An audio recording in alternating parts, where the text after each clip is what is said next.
May GBS ayan tanan guys. Karon guys kay nagkuan ko nagbalat ako ng ng ito tawag dito sa amin is dynamite or kulikot.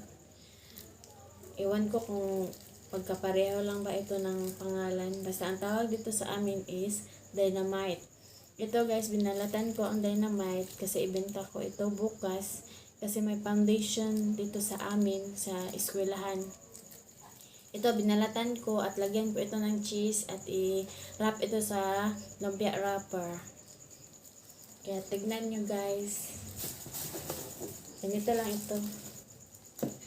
Hindi mo masyadong makita. I-slice siya sa gitna. Saka, madali lang itong kunin ang balat. Bulikat lang yung gitna at saka ihagis itong kutsilyo. Ito na. Kuha na. Saka tak-tak. Wala nang buto. Ganito lang sa kadali guys. At sa mga mahilig dyan magbenta-benta, pwede niyo rin itong gayahin.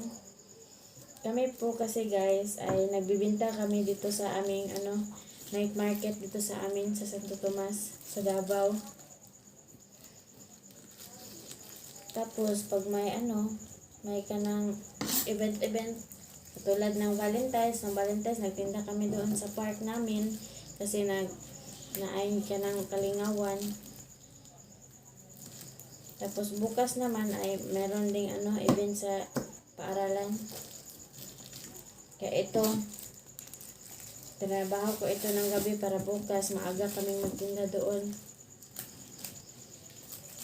Mga gawain ko sa pamtinda ay gagawin ko na ngayong gabi kasi maaga kami magtinda doon.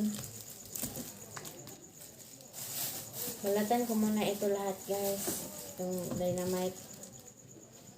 Masarap ito guys, iprito sa sa mantika, lagyan ng sauce, ketchup at sa mayonnaise.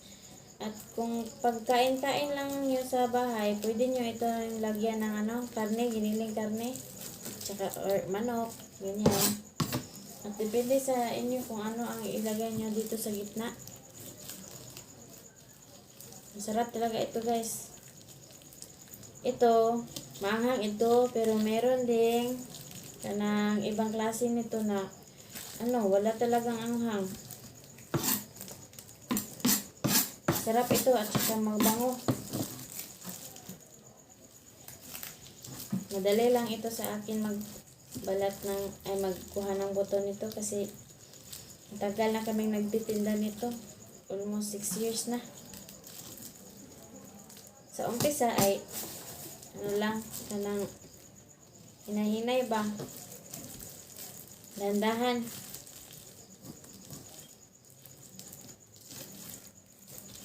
Sa mga mahilig magtinda dyan, pwede nyo itong gayahin para meron din kayong kakitaan kahit kaunti.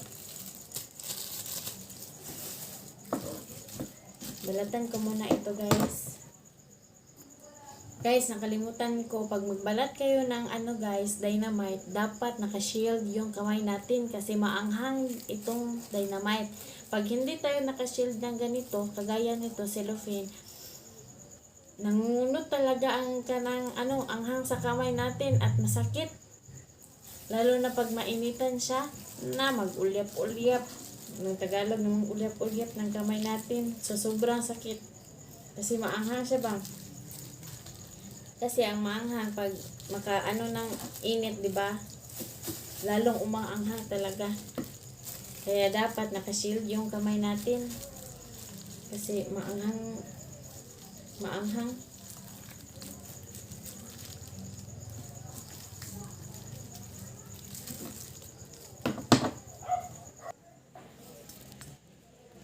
Guys, tapos na ako magbalat ng dynamite ko guys. At ito, may himay-himay na ako ditong lumpia wrapper. At ito na ang dynamite. Tinanggalan ko ng buto. At ito ang ilagay natin sa gitna, cheese, sliced cheese. At saka ito ang ating papilit, tawag paste. Itong papilit namin guys kanang harina nga nilagyan ng tubig. Matibay ito guys kaysa sa tubig lang. At ito ang proseso ng paggawa.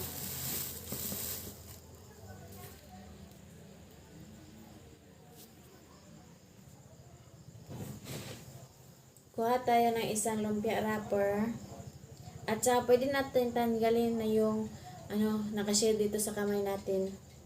At tapos na ako hinaw ng kamay. Isang lumpia wrapper at saka ito ilagay natin dito sa gitna. Ganito. Saka lagyan natin rin ng isang sliced cheese at saka balutin na i-roll natin. Maglagay tayo nitong papilit dito sa end ng lumpia wrapper at saka ipapilit. Ito na siya guys, pilit na. At continue lang tayo sa paggagawa. Mahirap kasi mabidyo guys kasi ako lang mag-isa. Nilagay ko lang sa stand.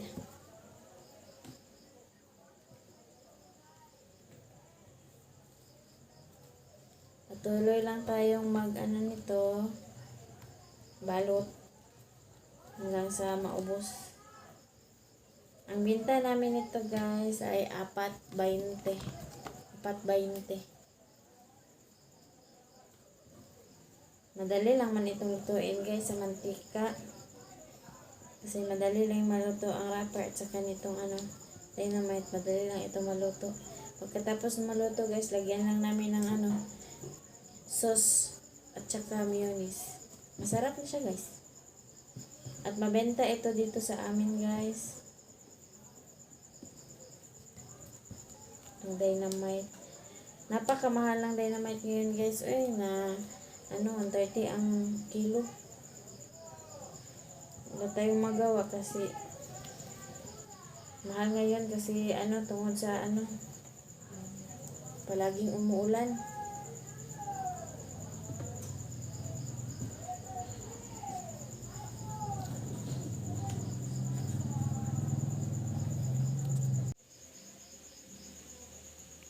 Eto na guys, napakaganda ang ating dynamite. Tapos ko na itong nabalot at ito na ang finished product natin. At ang pagluto na lang ang kulang nito. Yan guys, ang masarap nating dynamite. Pwede niyo itong gawin sa inyong bahay at pwede rin pangkain lang.